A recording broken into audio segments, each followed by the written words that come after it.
वंदे पुरुषोत्तमम। हम लोग इस समाज में, इस राष्ट्र में एवं इस दुनिया में जितने भी महान व्यक्तियों को देखते हैं, उस महान बनने के पीछे उन्हें एक प्रेरणा का स्रोत होता है। वो प्रेरणा पुंज की तरह होती हैं, जिससे उनको एनर्जी मिलती हैं, ऊर्जा मिलती हैं, अंतर्दृष्टि मिलते हैं। उसके बाद दूरदृष्टा वो बनते हैं। क्या करना चाहिए उसकी प्री प्लानिंग 20 वर्ष पहले से अपने अंदर स्वतः ही होने लगता है। तो ऐसा प्रेरणापुंज की तरह, अर्थात एक आदर्श हमारी प्रत्येक व्यक्ति के जीवन में होना चाहिए, जिनके पास मल्टी डायमेंशनल एक्टिविटी के नॉलेज हो, जो सर्वगुणी हो, जो सर्वज्ञ हो, जो सर्वद्रष्टा हो। ऐसे व्यक्ति जब हमारी जीवन का आदर्श बनते हैं, निश्चित रूप से हमें उनसे चलने का एक राह, एक पथ मिलता है। कभी कभी हम लोग देखते हैं कि हर महान व्यक्तियों के पीछे कुछ ना कुछ गलतियां, कुछ ना कुछ त्रुटियां, कुछ ना कुछ आलोचक अवश्य होता है। ऐसा कोई महापुरुष, संत, भगवान नहीं है, ऐसा कोई अवतार पुरुष या पुरुषोत्तम नहीं है जिनका जीवन सहजता से बीता हो। असंभव। चाहे प्रभु राम कहे, चाहे भगवान कृष्ण कहे, क्योंकि भगवान कृष्ण को भी कंस से लड़ना पड़ा, इधर भगवान राम को भी रावण से लड़ना पड़ा।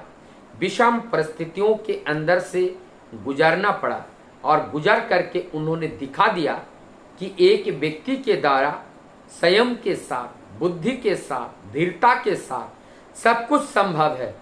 और ऐसा ही भगवान श्री कृष्ण के जीवन में भी हम लोगों ने देखा। यहाँ तक नहीं, प्रभु जीसस को क्रूसीफाई किया गया, मोहम्मद साहब को पत्थर खाना पड़ा, गौरंग महाप्रभु को कितने भी लोगों का गालियां सुनने पड़ी, उनको कितने लोगों ने धिक्कार किया। भगवान रामकृष्ण परमहंस देव जी को लोगों ने पत्थर मारा, ढेला मारा, लोगों ने पागल कहकर उनको खदेड़ा। ऐसे ही परम दयाल श्री ठाकुर आज धराधाम पे आए, कितने लोगों ने उनको मारने का प्रयास किया, उनकी बातों में व्यंग किया, उनकी बातों को सुनने के लिए तैयार नहीं किया, उल्टा प्रचार किया, पत्रिकाएं निकाली। लेकिन आज 136 वर्ष में संपूर्ण विश्व में 250 से अधिक कंट्री में, जो हमारे देश की कंट्री हैं, हर जगह पर ठाकुर जी के ग्रहण करने वाले, ठाकुर जी के अनुयायी आज के युग में पहुंच चुके हैं और वो अपने जीवन को सुंदर तरीके से चला रहे हैं। एक आर्यवत जीवन चला रहे हैं, एक आर्य जीवन चला रहे हैं, अर्थात एक वास्तव जीवन, एक असली जीवन वो चला रहे हैं, क्योंकि उनके पास आदर्श हैं। और उस पथ को, उनके जीवन की जो गुलदस्ता बना, जो जीवन की सुंदरता बनी, और उस सुंदरता से आसपास के परिवेश के लोग आकर्षित होकर के आते हैं और पूछते हैं कि आपने अपने जीवन में किसको पकड़ा और किस तरह से आपके ये आध्यात्मिक, भौतिक और आदि दैविक सर्वांगीण विकास आपका हो रहा है। तब हम हंसते हुए हम लोगों का कहने का सुअवसर मिलता है कि फुलफिलर ऑफ द बेस्ट जो होते हैं, सर्व परिपूरणकारी व्यक्तित्व के धनी जो होते हैं, जो आदर्श स्वरूपा होते हैं, वर्ड टीचर होते हैं, ऐसे व्यक्ति को जीवन में जब ग्रहण किया जाता है, निश्चित रूप से ग्रहण करने वाले के जीवन में भी उनका आत्म उन्नयन के साथ साथ उनके भौतिक, आध्यात्मिक सब कुछ का उन्नयन उनके जीवन में होता है। त्रुटियां की बात जहां तक हमने कहा, ऐसा कोई भगवान नहीं बचा होगा, ऐसा कोई पुरुषोत्तम नहीं बचा होगा जिनके एक एक त्रुटियां को लोगों ने आलोचना किया। जैसे हम लोग देखते हैं, भगवान श्री कृष्ण का एक नाम है रणछोड़, क्योंकि रणछोड़ है, उन्होंने रण को छोड़ करके चले गए थे। तो ये रणछोड़ का क्यों पड़ा? कल वो रणछोड़ इसलिए पड़ा कि वहां पर क्या हुआ था, वो जो जिनसे युद्ध चल रहे थे और उस युद्ध में जानते थे कि उनकी कुछ परिस्थितियां हैं जिस परिस्थितियां से उनको पराजय नहीं कर सकते हैं। तब उन्होंने युक्ति किया और वो युक्ति ये था कि वो अगर वहां से भगवान अगर वहां से जैसे ही हटे, भगवान श्री कृष्ण पीछे पीछे वो दौड़ने लगे और दौड़ते दौड़ते वो एक गुफा के अंदर जाते हैं और जैसे ही उस गुफा के अंदर जाते हैं उनका वर प्राप्त था। वो थे काल यवन, वर प्राप्त था कि उनका जैसे धन भंग होगा सामने जो आएगा वो भस्म हो जाएगा। और काल यवन के सामने वो पहुंच गए और इनका भस्म हो गया। तो प्रभु, ये जो प्रभु कभी कभी जो रणछोड़ भी बनते हैं वो भी कल्याण के लिए, किसके? वो जो उनके पीछा कर रहे थे उनका भी कल्याण, और जो वहां तप कर रहे थे उनका भी कल्याण, और संपूर्ण जग का कल्याण।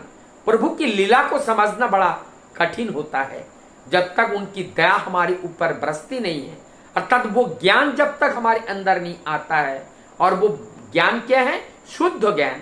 शुद्ध ज्ञान का अर्थ है जिसके अंदर लेस मात्र भौतिक जगत का ज्ञान वहां पे ना हो, आध्यात्मिक जगत का, चैतन्य जगत का, सत्य का ज्ञान हो। और जब सत्य का ज्ञान होता है तो सत्य चीज का असली रूप है वो वास्तव में वहां दिखाई देते हैं।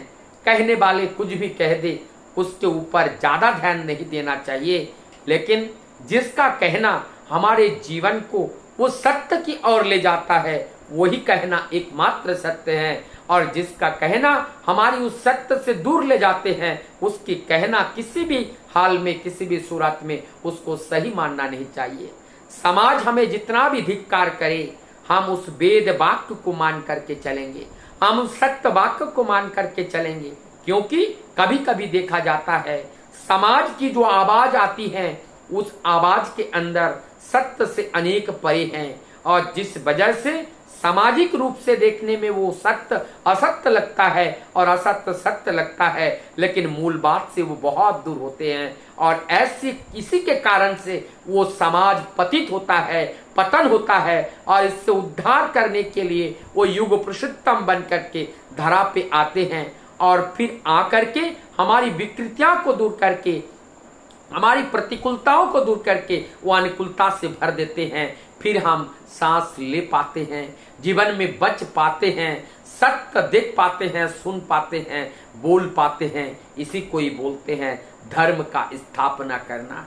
वो युग युग में सत्य की स्थापना करने के लिए उनको आना पड़ता है, क्योंकि हम प्रवृत्ति के वशीभूत होकर के उसको विकृति करने में कहीं से हम उनको छोड़ते नहीं हैं। जब संपूर्ण रूप से विकृति हो जाते हैं तो वो आकृति नहीं रहते हैं, और तब जाकर के हम उस सत्य से परे हो जाते हैं और हम वास्तव से दूर हो जाते हैं। फिर उसको पुनर्जागरण करने के लिए पुनः उस पुरुषोत्तम का नर रूप में आविर्भाव होते हैं। इसीलिए उनको समय समय पर नरतनु बदलकर, केवल हमारी अज्ञानता के कारण उनको ये नरतनु धारण करने से भी कितना कष्ट होता है, उस कष्ट को सहन करके भी प्रभु स्वयं वो अवतरित होते हैं, क्योंकि उन्होंने हम लोगों को भेजे हैं, हम उनके संतान हैं। संतान का कष्ट हो ये प्रभु कभी नहीं चाहते हैं। तो अनेकों कष्ट सहन करने के बावजूद भी हम प्रभु के संतान हैं।